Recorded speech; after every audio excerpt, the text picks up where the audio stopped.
CBS News Chief White House Correspondent Major Garrett is in Sarasota, Florida, where Donald Trump will be holding his first campaign event of the day. And Major, again, as we now know that FBI Director James Comey has sent that letter to Congress once again, saying Hillary Clinton once again has been cleared of any wrongdoing with regard to her use of a private email server. We just heard there it had been a primary line of attack, certainly these last 9 days for the GOP nominee. So what changes now?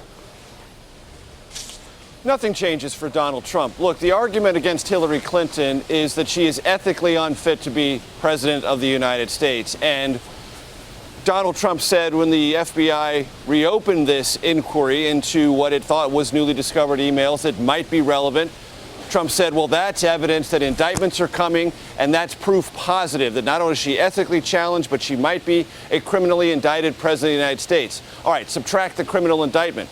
Trump's argument is still the same, and for his supporters, equally resonant. Hillary Clinton is unfit for the presidency. She compromised national security with his homebrewed server, in which she described in various ways, hardly any of them accurate to the facts as known to her and then discovered later through the FBI or other inquiries. So Trump's not going to change on this. He's going to say, look, Hillary Clinton is not someone you want in the White House, and the only way to prevent that from happening is to vote for me. And I can tell you that line of attack, even watered down now with this new development with the FBI, remains as powerful, as resonant, and as applause-catching as it has been throughout this entire campaign. And as we just heard, it certainly really didn't even seem watered down, to your point. Donald Trump will also be all over the map today, Major. 5 events, 5 different battleground states. Obviously, he needs really to sweep these battleground states to have a path to 270. The strategy then in these final hours for the campaign is what?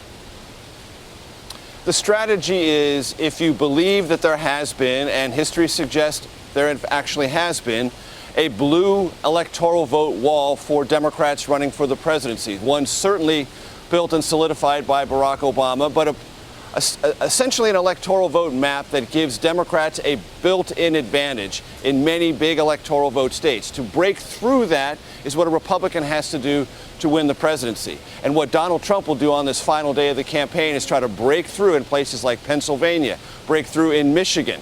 He's going to start the day here in Florida. That's gone back and forth. Then North Carolina. That's gone back and forth. Then Pennsylvania, New Hampshire, and Michigan. If you're going to try to figure out on Tuesday night the states to watch most closely, senior Trump advisors tell me keep your eyes on Pennsylvania, New Hampshire, and Michigan. They say if New Hampshire falls early in the evening because it closes early to Trump, that could be a very positive sign for a Trump campaign, not only in the sort of New England, Mid-Atlantic region, but in all these other battleground states. If it doesn't turn well, that's a very bad sign. Of course, Florida is essential. There is no path to 270 electoral votes for Donald Trump without the state of Florida.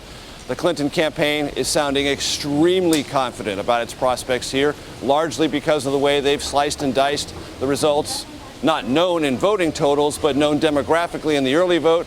What's fascinating to me, Josh, is the Trump campaign is equally confident about Florida. I have never covered a presidential campaign where the two campaigns are absolutely certain they're going to win Florida. Usually, they're incredibly cautious about this state, and for very good reason. And Major, as we saw this massive ad buy on the part of the Clinton campaign, we'll see a 2-minute ad running nationally for Hillary Clinton tonight.